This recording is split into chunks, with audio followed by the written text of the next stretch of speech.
So with the release of Godzilla vs. Kong, we have now got 4 movies in this MonsterVerse, which means it's the perfect time to rank all 4 of these movies.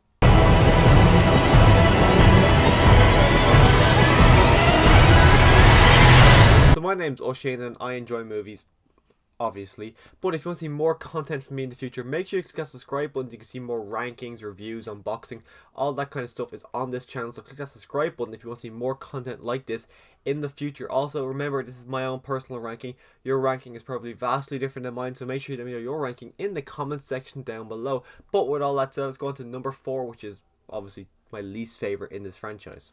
So coming in last place, I've got Godzilla King of the Monsters.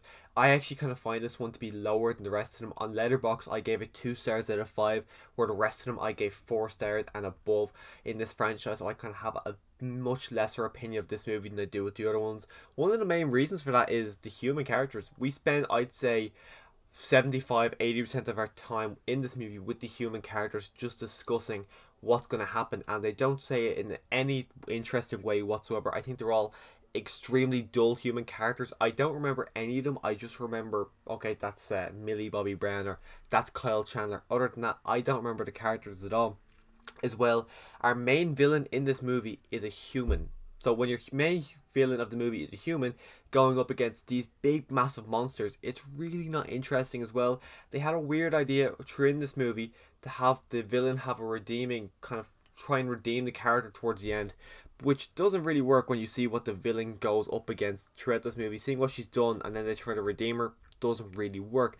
But on a plus side of this movie, you get so many good monster fights. You actually get to see Godzilla a lot more in this movie than you did in the 2014 movie. As well, like all these movies, the monsters themselves look absolutely stunning, and there's so many gorgeous shots within this movie.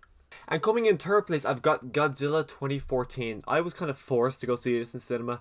When it first came out, I really had no interest, and when I left the cinema, I didn't like this movie. I went to what was it, 3 years not liking this movie, and then when Kong Skull Island came out, I said, okay, I'm going to rewatch it and see what I think of it now.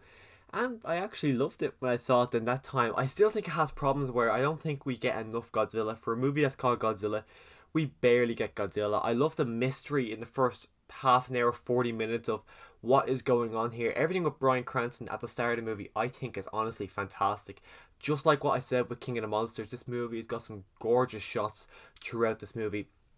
As well, I think Godzilla as a whole, what we get to see of him, looks fantastic as well. The downsides to this movie is, of course, we don't see Godzilla a lot. We really don't get to see many monster battles when we're about to see it, when we get pulled away from it really quickly, kind of reminding me how Cloverfield was from 2009. But I think that had a purpose of that being like that, because that was found footage, so it kind of gets a bit irritating in this movie that we don't really get to see him fighting throughout all these battles with no real purpose. As well, Aaron Taylor Johnson, I'm not really a big fan of him from what I've seen him in this, Tenet, Age of Ultron, and I just think he's a really weak lead. He's a really dull and boring lead throughout this movie, and I feel like maybe if they got someone more charismatic, the movie as a whole would have been more interesting as it played out. So my runner-up is Kong Skull Island. I actually went back and forth a good bit with having this as my number 1, but I decided to have it in the second place. First thing I did after seeing this movie on the big screen was immediately come out and create a playlist, because I think the soundtrack to this movie is honestly phenomenal. I feel the whole setting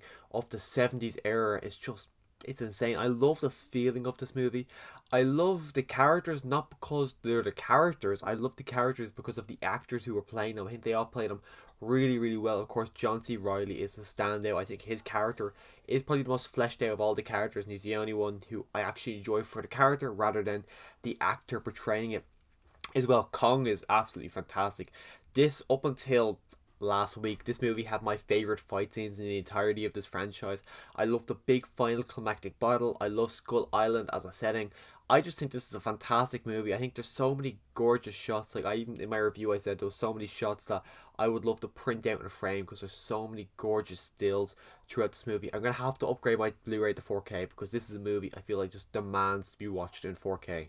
And my number 1 is Godzilla vs. Kong. After coming out, I did still think Kong Skull Island was better, but the more I've thought about it, I just had an absolute blast with this movie. Who knows, next time I'm doing a ranking for, hopefully when we get a 5th installment in this franchise, Kong Skull Island could easily back up here, but as of right now, this is my favourite. I had so much fun with this movie from start to finish. There was points throughout that I kind of found it kind of lagging a bit. Millie Bobby Brown's storyline in particular I thought was quite boring, but I loved the fight scenes between Kong and Godzilla. There's like 3 or 4 of them throughout this movie, and I loved every single one of them. Seeing Kong literally just punching Godzilla in the face, Godzilla biting Kong, just seeing like there was one point in particular that Godzilla looked like he was smiling throughout this movie.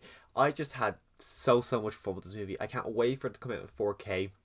I'm beyond excited to rewatch this movie again, where I know I'm going to watch these two again, but I'm not as excited as I am to rewatch Godzilla vs. Kong. And it could be because I've seen these many times and I've only seen Godzilla vs. Kong, but I'm just ridiculously excited to watch this movie again, and that is why it comes in first place. So that's my ranking of all 4 of these MonsterVerse movies. Hopefully in the future we do continue with it. There's no kind of confirmation or anything if we are going to be getting a 5th, 6th, 7th installment. I hope they keep giving us these movies, because even the movies I aren't really a fan of, I still do find enjoyment in these movies. I do plan on going back and watching these movies at least once a year, because I do have a lot of fun with these. But as I said, make sure you let me know your ranking in the comment section down below. Which ones do you love? Which ones do you hate? Let me know all that in the comment section down below. Also, if you want to see more content from me in the future, click that subscribe button so you can come back and see more videos in the future from me. And as always, thanks for watching.